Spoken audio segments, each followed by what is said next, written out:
Buenas noches, estimados alumnos. Mi nombre es Pedro Navarrete, soy profesor de este módulo y nos corresponde hoy día hablar, buenas noches Armando, nos corresponde hablar acerca de el código laboral, código del trabajo en realidad, el procedimiento de tutela y una introducción que vamos a hacer de la ley de subcontratación para tratarla el próximo jueves in extenso. Vuelvo a repetir, muy buenas noches a todos, a las damas, a Romina, a Jorge, a Evelyn, a Alfonso, a Armando, Fernando. Y esta charla, esta videoconferencia, ustedes me permitirán que haga unos 20 minutos de una pequeña reseña para posteriormente recibir preguntas, y quiero que por favor, si es posible, que me dejen unos 5 minutos para hablar del trabajo número 1, muy brevemente. Bueno, a lo que vinimos. Como ustedes sabrán, al igual que los otros grupos, les voy a recomendar a los que tengan cable o los que puedan ver, están dando en el HBO un documental acerca, se llama Jungle, es sobre un incendio que ocurrió en una fábrica donde había muchas trabajadoras en Nueva York, parece que fue, de confecciones a fines de 1800, principios de 1900, y en el cual murieron muchas mujeres que trabajaban en la industria textil de confecciones, y que fue un inicio de una serie de leyes favorables a las condiciones de trabajo, de higiene, de seguridad en que trabajaban los trabajadores en esa ciudad. Es muy heavy, véanla y a ver si después tenemos algún momento y la comentamos. Se la recomiendo, se llama Triangle. ¿Estamos? Bueno, vamos a entrar entonces a lo que nos convoca, que es el código laboral, el código del trabajo y el desarrollo que ha tenido este código del trabajo. Ustedes saben que el código del trabajo viene a regular, y en general las leyes del trabajo vienen a regular una relación que nunca ha sido muy pacífica, que es la relación entre el dinero y el trabajo. Si uno revisa la historia del mundo y en especial la historia de Chile, los movimientos sociales han sido muy poderosos en Chile, muy fuertes, los primeros sindicatos, Recabarren y otros líderes obreros que fueron dando forma a estos derechos. Ya en 1907 se habían establecido alguna legislación social, como por ejemplo la ley de la silla para los trabajadores del comercio, la ley del feriado dominical, del descanso dominical, de los feriados, de la jornada de trabajo, la de las salas cunas. Y toda esta efervescencia se va a plasmar en algunos temas y lo va a tomar como eje de su programa de gobierno el presidente Arturo Alessandri Di Palma, padre de Jorge Alessandri Rodríguez, que fue también presidente. Bueno, Arturo Alessandri Di Palma era un hombre que fue apoyado por la clase media, naciente clase media, y algunos sectores de los trabajadores. Entonces él se comprometió a establecer ciertos derechos en favor de los trabajadores y a darle una cierta organicidad al tema. Bueno, no se olviden que él estuvo exiliado en Italia también, ¿ya? Y ahí vio todos estos movimientos. Bueno, hay toda también una relación de la Rerum Novarum, una encíclica de León XIII que saca a propósito del trabajo. Se vive un periodo de gran efervescencia. No se olviden que es todo el periodo previo a la Primera Guerra Mundial. Está también la Revolución Rusa del 17, los bolcheviques, todos estos fenómenos que estaban ocurriendo en Europa. Bueno, en 1931 se aprueba el Código, por el Congreso Nacional, el Código del Trabajo, que refunde 14 leyes y decretos relacionados con el trabajo. Este código no sufre grandes transformaciones hasta el Código Laboral. ¿Ustedes se acuerdan? Que del cual es un gran gestor intelectual el hermano del actual presidente de la República, José Piñera Echeñique. Él hace esto y viene un vuelco y una visión completamente desde el punto de vista económico del trabajo. Si a ustedes les interesa, pueden recurrir a la Biblioteca del Congreso, ahí deberían estar todos los apuntes de las comisiones de trabajo que dieron al plan laboral. Para posteriormente, en el año 94, introducir una serie de mejoras al Código del Trabajo en cuanto a temas como la negociación colectiva, la libertad sindical, agilizar los procedimientos de los tribunales de trabajo, el contrato individual de trabajo, entre otras cosas. ¿Ya? Entonces, esa es la pequeña reseña que podemos hacer del Código del Trabajo. Ahora, vamos a entrar a un tema que no es menor y lo vamos a engarzar con una ley que hace muy poco se dictó también, que es la ley antidiscriminación, conocida como la ley Zamudio. Y no está directamente relacionado, pero nos va a generar cierto ruido en este tema que vamos a ver. Bueno, ustedes saben que no existe otro contrato en el cual nuestros derechos fundamentales se vean tan afectados como en el contrato de trabajo. Porque piénsalo de esta manera. Usted tiene que trabajar en un horario, en un lugar, de un modo, con los medios que le provee su empleador. Usted no puede trabajar como a usted se le ocurra. No puede trabajar en el horario que usted quiera. No puede trabajar con los medios que quiera. O sea, su empleador le impone una serie de restricciones a su libertad individual. Entonces, teniendo en cuenta eso, hay una doctrina que se desarrolló básicamente en Europa que habla de la ciudadanía en la empresa.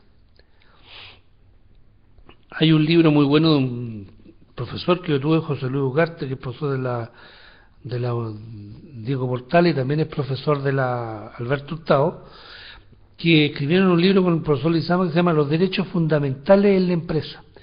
Un tema no menor y muy relacionado con el que quiera lo puede leer, es muy interesante. ¿Y qué dice relación? Dice que los trabajadores dentro del ámbito de la relación laboral y por el solo hecho de ser personas tienen recuadrados sus derechos fundamentales humanos mediante una limitación al ejercicio empresarial. ¿Qué significa? Que es verdad, la ley le reconoce al empleador un poder de organizar la empresa, de dirigirnos, pero ese poder tiene los límites que establece la Constitución y el Código del Trabajo, que son los derechos fundamentales. Cuando me empieza a afectar esos derechos fundamentales, que son el derecho a la vida e integridad física, a la honra, a la inviolabilidad de las comunicaciones personales, a la libertad de conciencia, de opinión, a la libertad sindical, a la igualdad de remuneraciones, sobre todo las mujeres, en el caso de las mujeres, a la libertad de afiliación a los sindicatos. Todos esos derechos están consagrados en la Constitución y el empleador los debe respetar.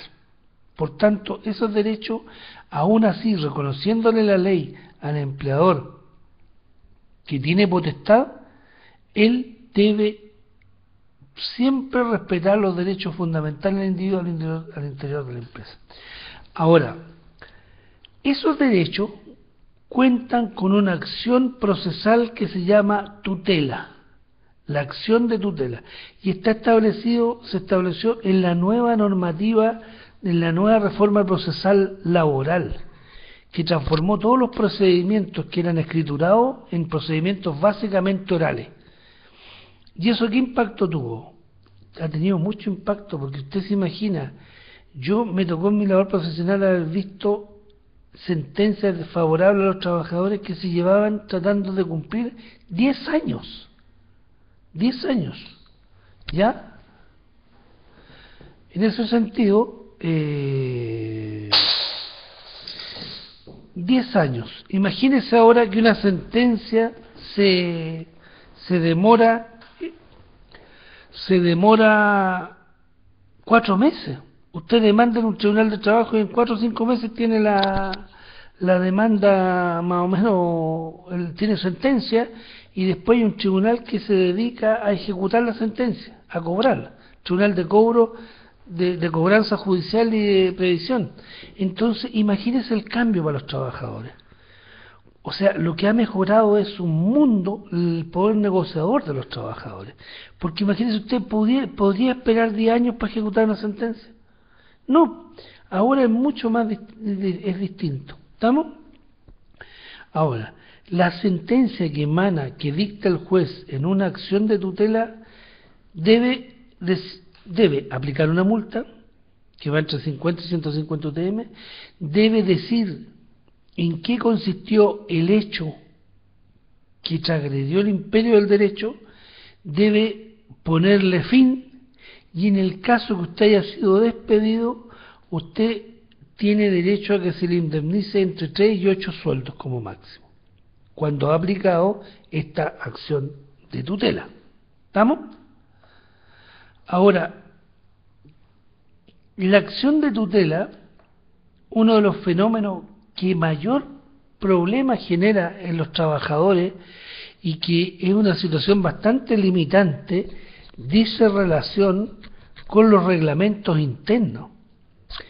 Un reglamento interno, para que esté constituido conforme a la legalidad, usted debe hacerlo llegar a la dirección del trabajo respectiva para que él haga un análisis de admisibilidad del reglamento, porque podría obligarlo a cambiar porque es contrario a una serie de normas que establece la Constitución y que establece el Código del Trabajo. Entonces no es cosa de empezar a llenar con normas y todo lo demás. ¿Estamos? ¿Estamos, muchachos? Entonces, eso es el tema, la acción de tutela, los derechos fundamentales.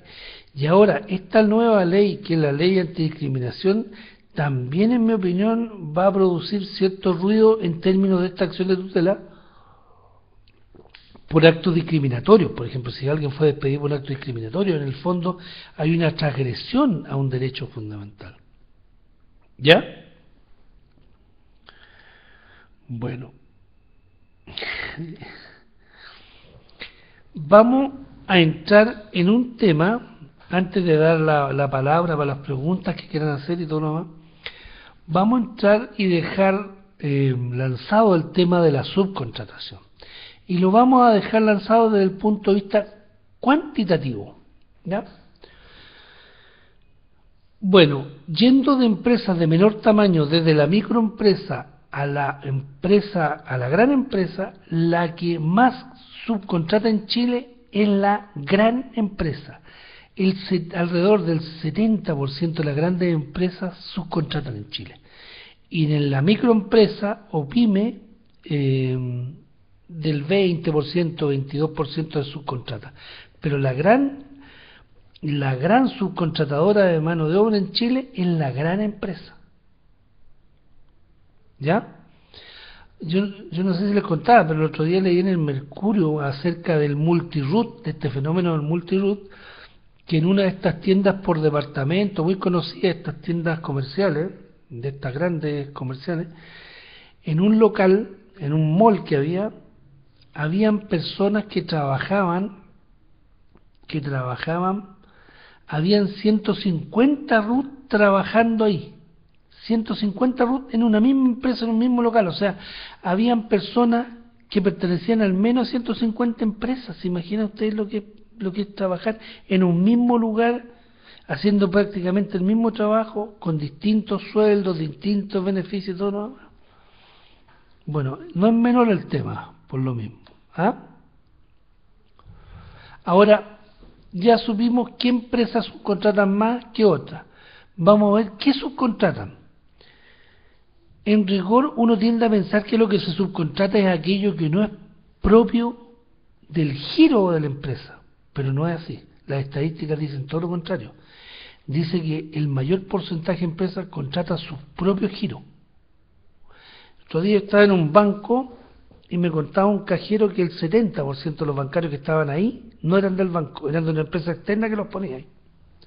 Para que ustedes vean, alrededor del 34% de las empresas contratan su actividad principal. Otras Otras áreas que se subcontratan son la alimentación, la seguridad, la mantención, la construcción y montaje, el aseo, y en actividades relacionadas con los recursos humanos se subcontratan la informática, el almacenamiento y bodegaje, las asesorías legales, la logística, el transporte y la distribución, y en algunas actividades relacionadas con el mercadeo, el marketing, se contrata el marketing, el servicio al cliente, las ventas, ¿ya? El marketing en muchas partes se subcontrata. ¿Estamos? Ahora,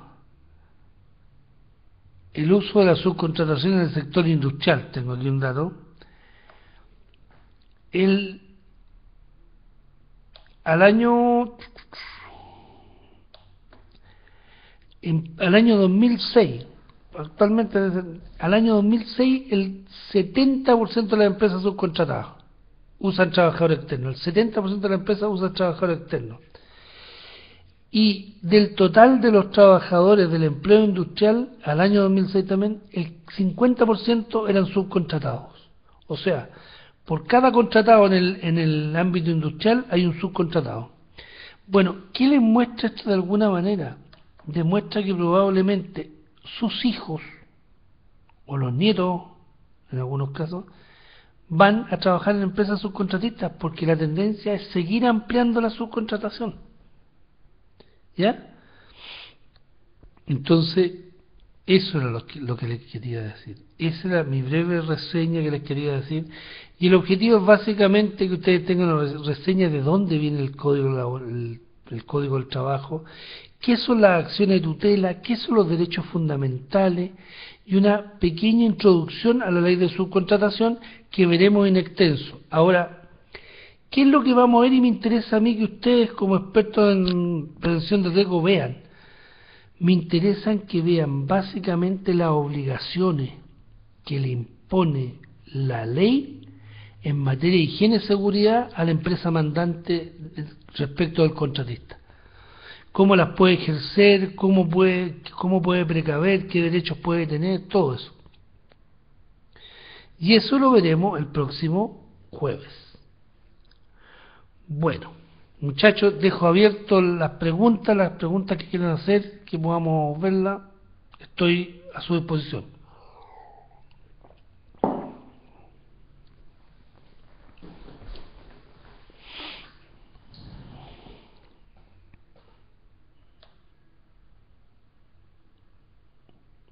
¿Alguien tiene alguna pregunta respecto al tema? Alfonso, repetir lo último. ¿Qué? ¿Qué es lo último?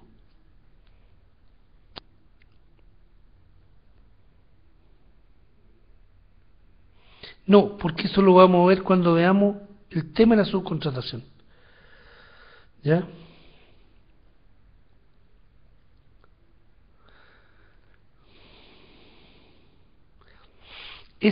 Miren, les voy a recomendar a los que me están preguntando cuál es la ganancia de tener subcontrato. Ustedes me la deben decir que subcontratan. Yo tengo una posición respecto de eso, pero que no tiene que ser porque es la misma de ustedes, pero ustedes que subcontratan tienen que tenerlo más claro que yo. Les voy a recomendar que entren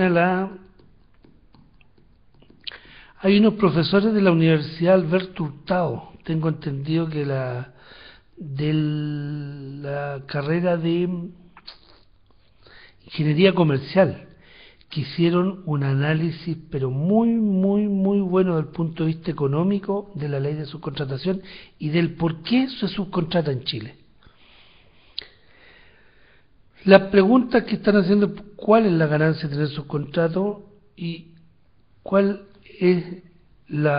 qué beneficios tiene para la empresa la subcontratación? ¿Cuáles creen ustedes que son los beneficios? ¿Cuáles se les ocurre que son los beneficios?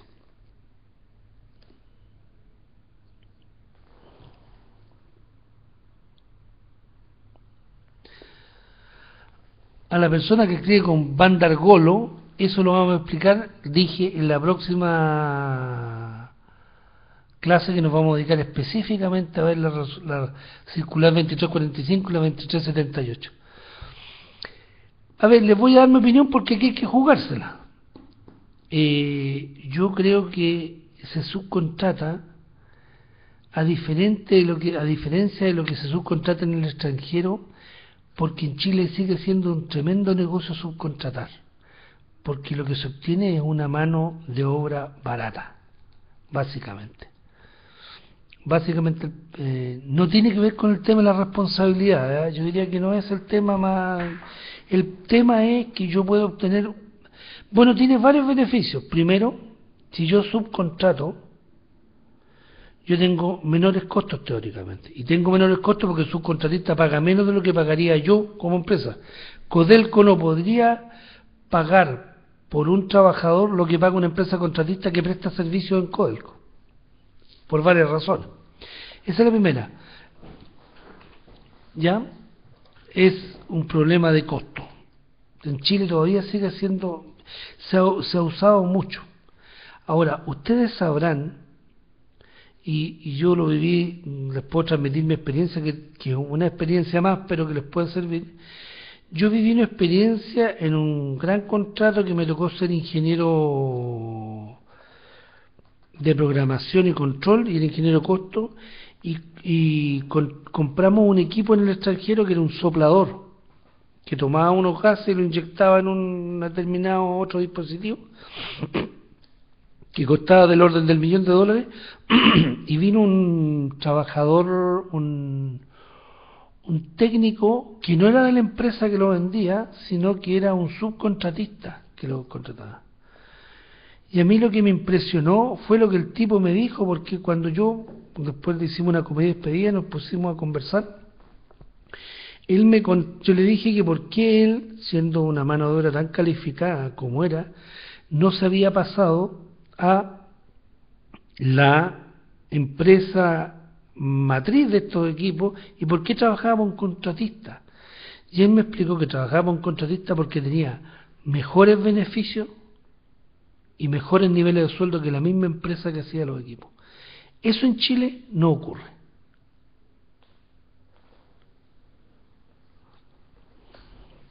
Luis Armando, te saludo también desde Osorno, qué bonito lugar ese. ¿Me puedes explicitar tu pregunta?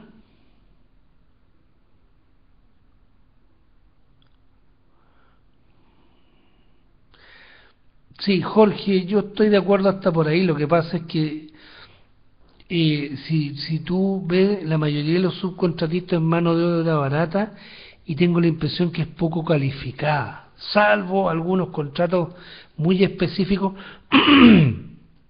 que tienen que son, por ejemplo, los que proveen transporte del mineral, los que proveen mantención de grandes equipos. Eso es como distinto. Yo diría que eso se asemejan un poco más a los sueldos, los beneficios, se asemejan un poco más a las empresas en las cuales prestan servicios. Pero cuando empieza a bajar la calificación de la mano de obra, sencillamente es un problema estrictamente de salario, ¿no?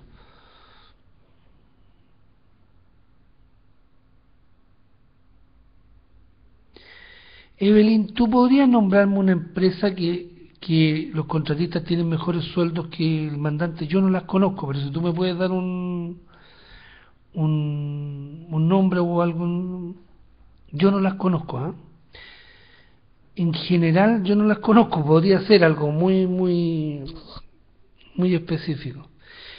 Lo que pasa es que el sueldo, usted tiene que mirarlo mucho más allá, lo tiene que mirar respecto de con todos los beneficios que le presta, no solo el sueldo, porque el sueldo es algo que usted recibe, pero y si muchas de estas empresas, más que los sueldos, son los beneficios, los que son tremendamente distintos respecto de, yo diría que hay dos cosas en la ley de subcontratación: los beneficios y la precariedad del empleo, que no ocurre tan igual respecto al mandante.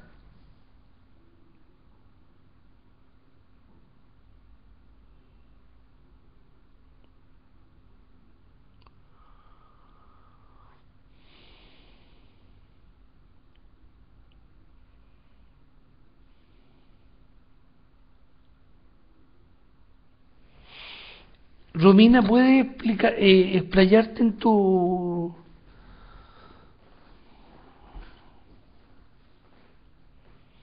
¿Puedes explayarte en tu... Bandargolo? Sí, esa, la idea es la especialización, pero yo diría que en general, salvo alguna empresa que está ocurriendo estos últimos años, que yo puedo dar fe de eso, yo diría que la especialización no caracteriza a los contratistas.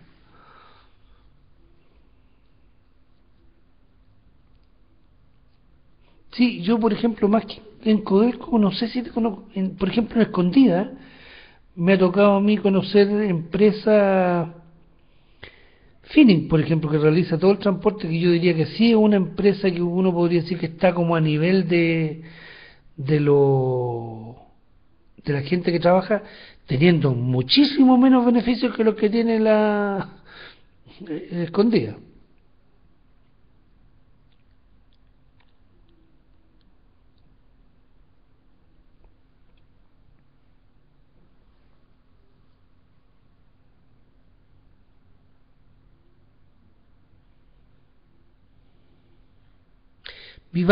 Raúl Vivanco comparto plenamente lo que dice. Dice que la ley de subcontratación se creó con el fin de igualar o mejorar sustantivamente los sueldos y yo creo que solo lo ha acercado un poco nomás.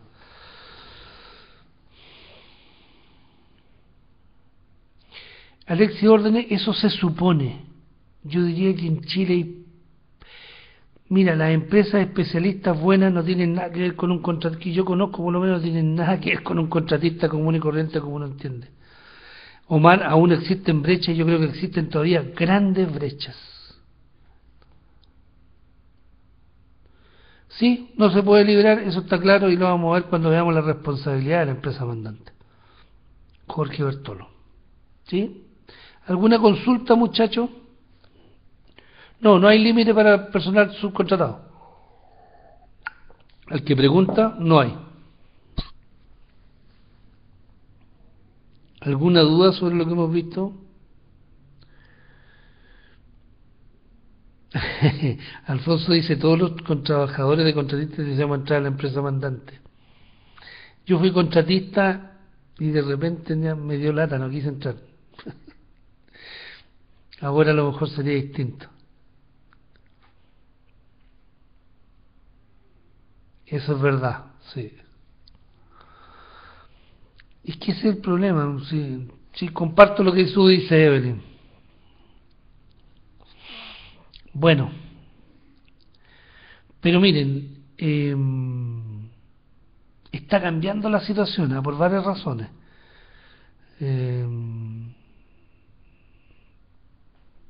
sí, yo comparto, por eso decía que en mi opinión está cambiando lentamente la subcontratación en Chile. Ha dejado de ser, bueno, hubo un tiempo que sencillamente era un desastre. Yo fui subcontratista y era un desastre en los tiempos que yo fui subcontratista, era una cuestión, una precariedad en temas de seguridad, de higiene, de campamento, era una vergüenza realmente, una vergüenza.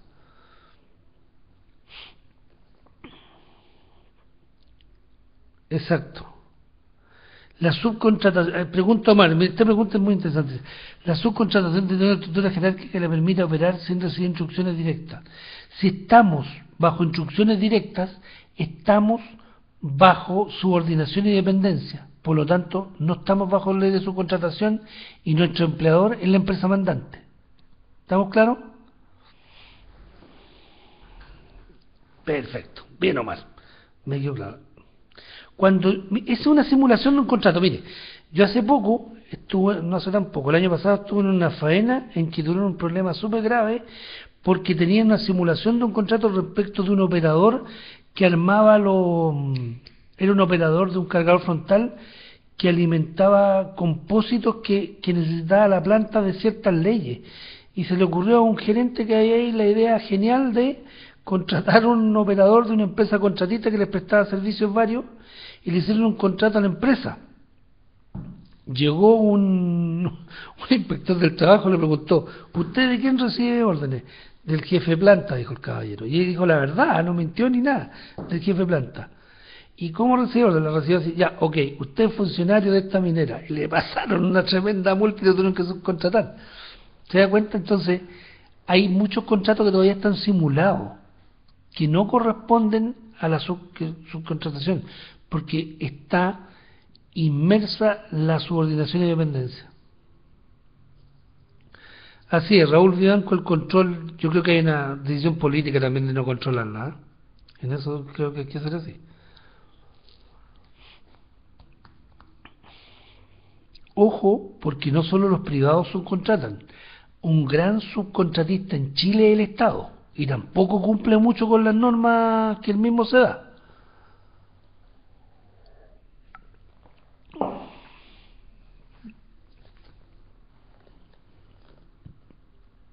No, la subordinación y dependencia no crea dualidad de funciones, crea un vínculo jurídico que se llama contrato laboral. Así en caso de cuchillo de palo. ¿Alguna otra pregunta, muchachos, respecto a los temas que hemos visto?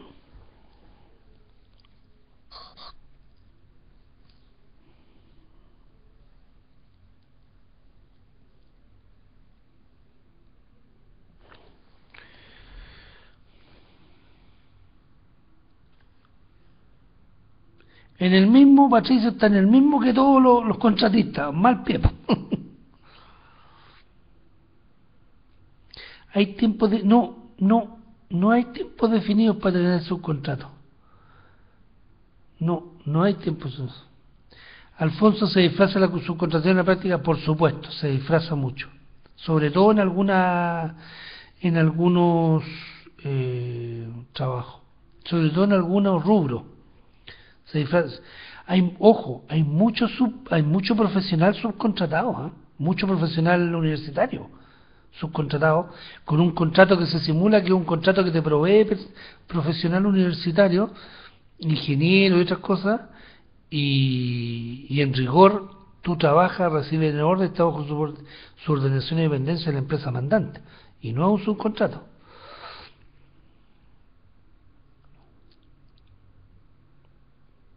Luis Armando, eso dije que lo vamos a ver cuando veamos la ley de subcontratación para poder ordenar los temas.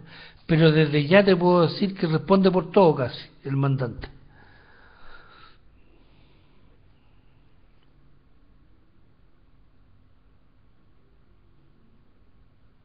¿Ya?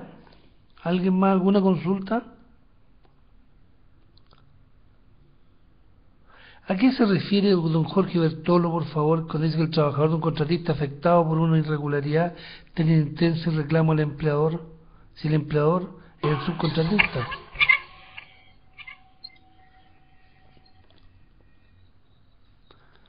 No me queda claro.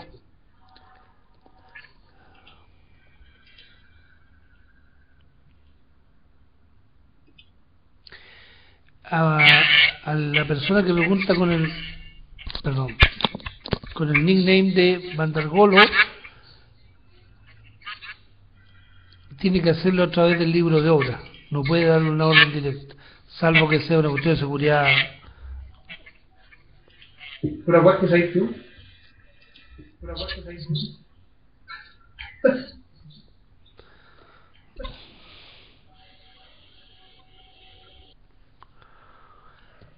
Alguien dice que Eric Vázquez se le ven los puros ojos, estimado.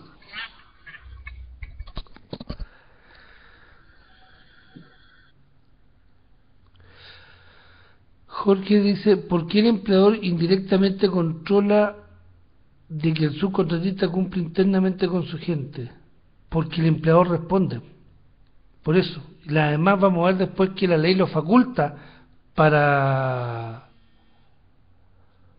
para ¿cómo se llama? Para poder inquirir determinada información y todo lo demás. ¿Ya? No sé si hacer auditoría, yo creo que eso es algo ya muy, una abierta intromisión. Yo no sé si eso tendrá sustento legal, pero puede solicitar información, y la nueva ley lo autoriza para hacer una serie de situaciones que antes estaban en tierra de nadie, ahora las puede hacer.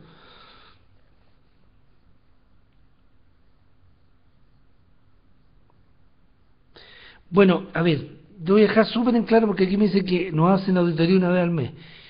Estamos en el mundo del derecho. En el mundo del derecho, para hacer algo yo tengo que tener una facultad. Ahora, si usted se contrata con una empresa que dice que yo le voy a hacer una auditoría cada cierto tiempo y usted esa auditoría la acepta, ese es su problema. Pero no es que le otorgue facultad a la ley para que haga una auditoría. Eso está en el mundo de los negocios. Si usted considera que no se puede oponer, no se puede oponer nomás. El mandante puede inferir en el despido de un trabajador contratista, en rigor no debiera. Desde el punto de vista del derecho no tiene facultad. Desde el punto de vista del mundo del comercio, del mundo del derecho comercial, podría. Porque podría decirle a usted, mire, ese trabajador me interesa y todo lo demás, manténgalo. No tiene facultad legal, pero usted deberá tomar la decisión si lo escucha o no lo escucha, ¿no? Pero facultad legal no tiene. Tampoco puede solicitarlo, no puede pedir que lo saquen, no, aunque el contrato lo diga. Yo he visto muchos contratos con muchas situaciones que son abiertamente arbitrarias, pero volvemos a lo mismo, pues, Alexis. Si usted como administrador tiene suficientes cojones y le dice no lo voy a sacar, o la empresa está dispuesta a sacarla, ese es un problema que no tiene que ver con el derecho. El administrador de una empresa no tiene facultades para pedirle a usted que eche a alguien. No las tiene. Aunque lo diga el contrato, ojo. Yo he visto un montón de contratos que no están al día en un montón de cosas. Solo puede dar recomendaciones. Además deberá fundarlas, en mi opinión. Porque si yo quiero que si alguien salga, debo tener fundadas presunciones de por qué. No es que a mí se me antoje, que me caiga mal, que no tenga, que me moleste, que no me caiga bien. Esos temas no se manejan así. Podría pedirlo, si usted tiene la fuerza para pedirla, claro que la puede pedir, puede.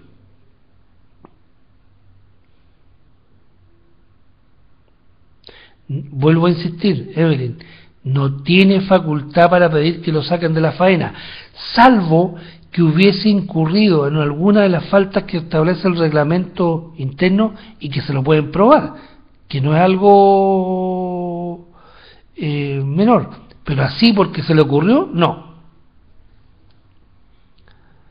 Bueno, a ver, Alfonso, vuelvo a decir lo mismo, estamos en el mundo del derecho, aquí cada uno debe defenderse. Si a mí me sacaran el administrador, yo sabría cómo defenderme, yo lo tengo claro, y cada vez más difícil. La gente, ahora, si el administrador lo quiere sacar, ¿cómo lo puede complicar usted? Que se lo haga por escrito, póngamelo por escrito, listo. Y cuando la gente tiene que escribir, dejar su nombre y su firma, ahí empiezan todos a volver para atrás. ¿Ya?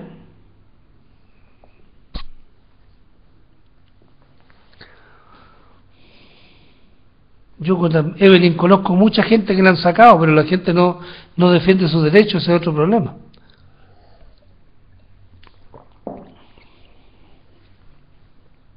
¿Sí?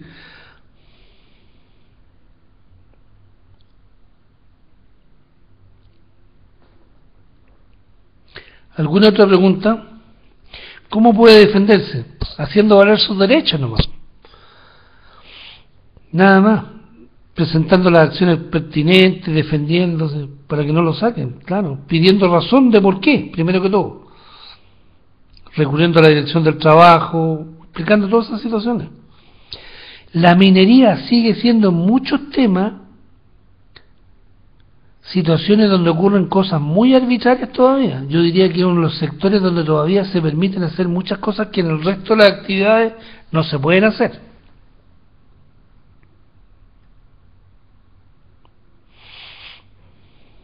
¿Ya? Entonces, pero esas cosas no dicen relación con el mundo del derecho, dicen relación con el mundo del comercio, en realidad, del derecho comercial. Porque ¿qué es lo que va a pasar? A ver, seamos sinceros, estamos entre gente adulta. ¿Qué es lo que va a pasar? Si esta empresa mandante importante le dice a usted, al administrador, sáqueme tal persona, el administrador obvio lo va a sacar porque va a privilegiar la empresa. Lo que pasa es que el administrador no sabe que un día le puede llegar a él y lo van a sacar igual también. Pero eso es otro cuento. Es muy importante. El contrato manda, pero yo creo que hay que ser inteligente, saber cómo el contrato manda. El contrato no significa que una de las partes le va a imponer a la otra todo cuanto ocurre. Yo de repente he visto un montón de arbitrariedades por no perder la pega, y al final han terminado perdiendo la pega y perdiendo el contrato. Yo creo que hay que hacer bien la pega para poderse defender bien.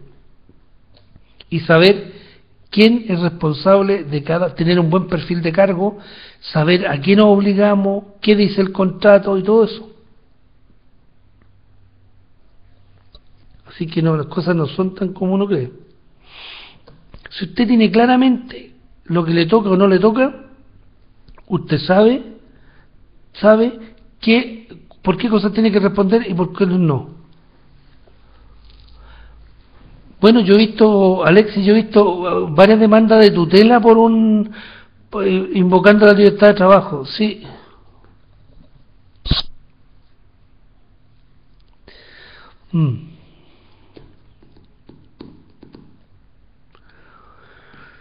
Muchachos, ¿alguna pregunta?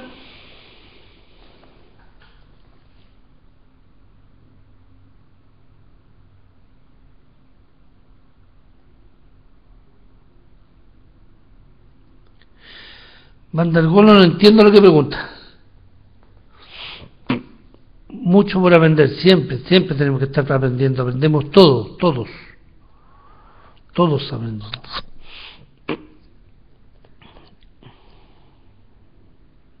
Y de todos, exactamente.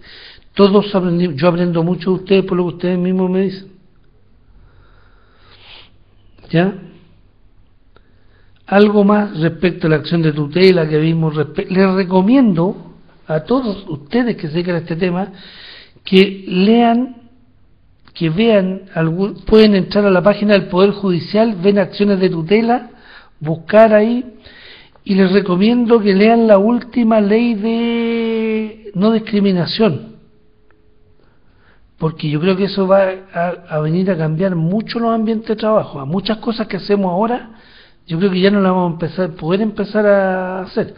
Por ejemplo, en Chile todavía, hasta no mucho tiempo, todavía he visto yo avisos económicos que dice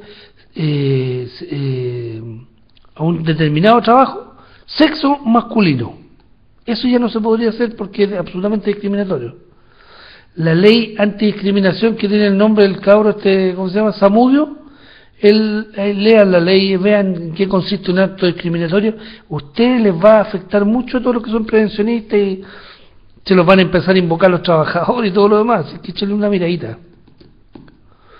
¿Ya? Échenle una mirada porque yo creo que es un tema que va en esa dirección a entrar en el mundo del trabajo muy fuerte. Fíjense que el año pasado me invitaron a participar en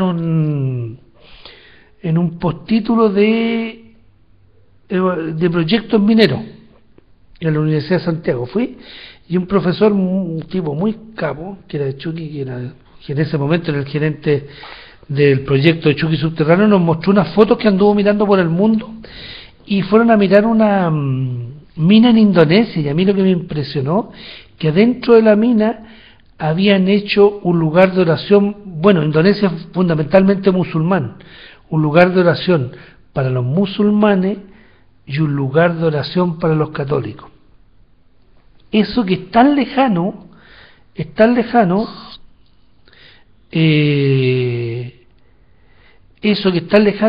puede que ya para nosotros no vaya siendo tan lejano, en ese sentido de orden quiero decir.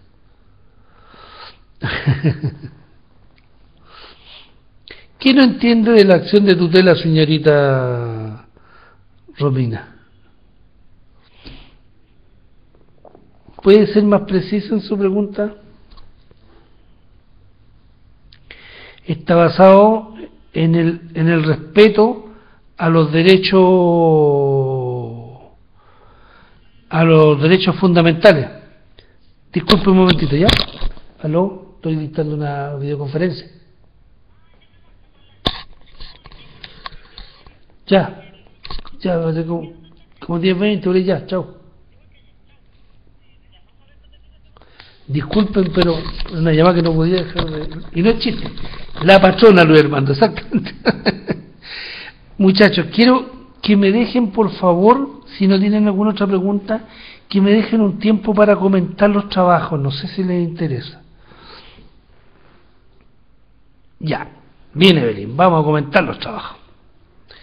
Bueno, al igual que lo que le dije a los muchachos del otro módulo que tengo antes que ustedes, tengo que decirles algunas cosas. Primero que todo, que en general los trabajos están bastante buenos, mucho mejor de lo que yo esperaba. Primera cosa. Que ha sido muy grato revisarlos porque siento que se han podido entrar de algún modo en este mundo del derecho, muy incipientemente, que en esto hay que instalarse otro disco duro. No, el disco duro que traemos no, hay que instalarse otro disco duro. Y supieron de alguna manera incorporar las conductas que aparecen descritas, los hechos en la investigación de accidentes, y llevarla y subsumirla en cómo se llama, en cada una de las normas que se transgredieron, que forman parte del cómo se llama, del reglamento de seguridad minera. Eso es lo primero. En algunos le hice una observación y deben fundamentar, y para eso, como buenos ingenieros ustedes que son, nos cuesta fundamentar, tienen que acostumbrarse a fundamentar. Y la fundamentación sigue una lógica. Si yo digo que es malo fumar, y me he estado diciendo todo el rato que es malo fumar, no puedo después aparecer fumando, porque la lógica que usé para explicar algo se contradice completamente con la conclusión que llego. Entonces tienen que seguir una lógica. No, David Ramos no sé, a mí no, eso no lo tengo muy claro, yo ya lo hablé. Luis, pregúntale por favor a la coordinadora, no sé por qué no está, ¿ya? Entonces lo que le quiero decir es que en general está bien.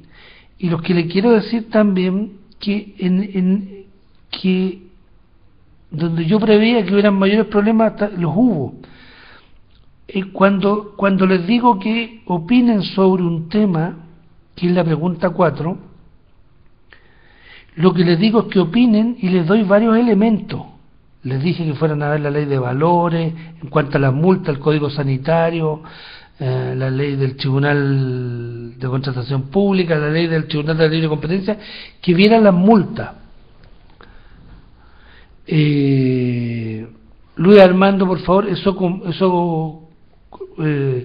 todo lo que sea, a ver, voy a hacer un paralelo aquí.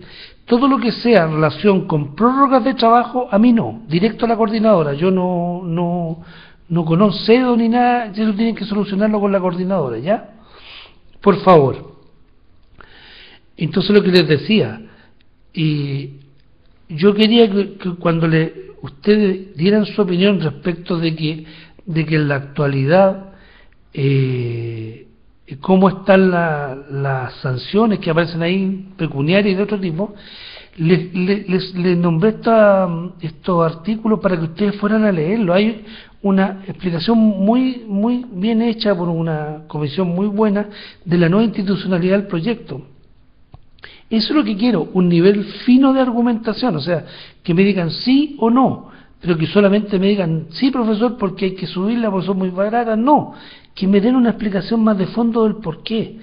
Me parece mejor que alguien me diga, profesor, deben aumentar sus montos porque el efecto disuasivo que están cumpliendo parece ser nulo.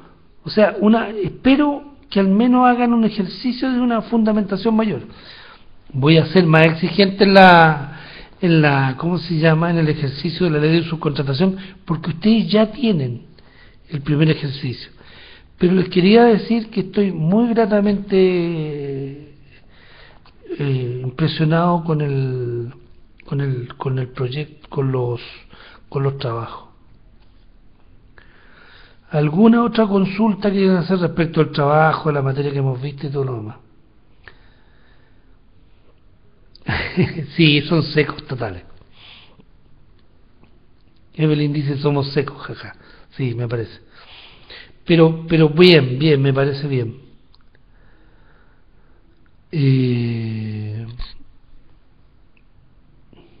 No.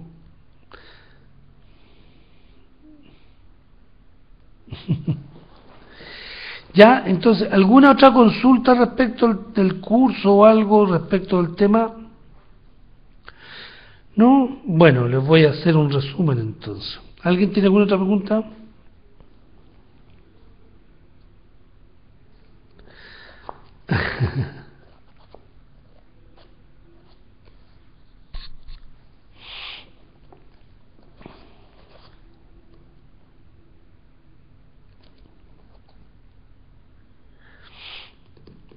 Ya, muchachos.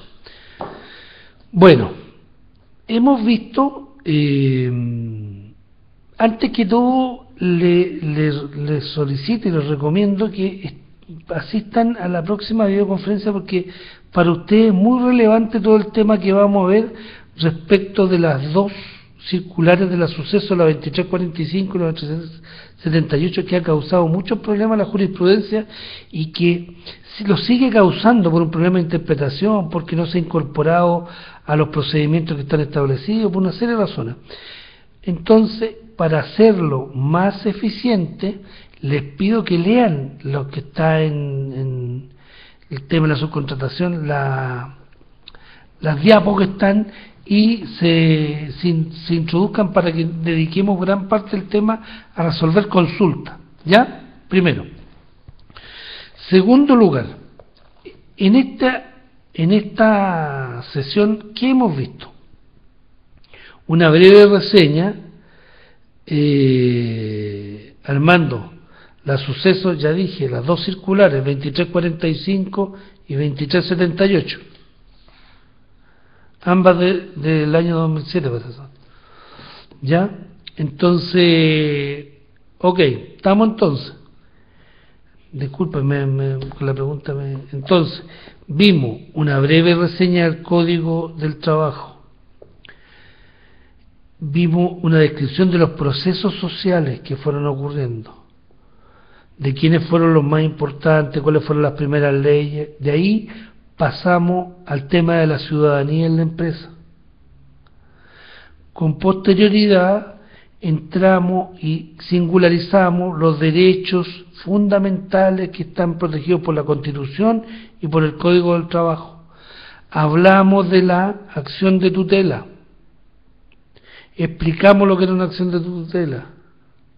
Después nos referimos al reglamento interno, que son uno de los puntos de mayor conflicto para la acción de tutela, del respeto a los derechos fundamentales.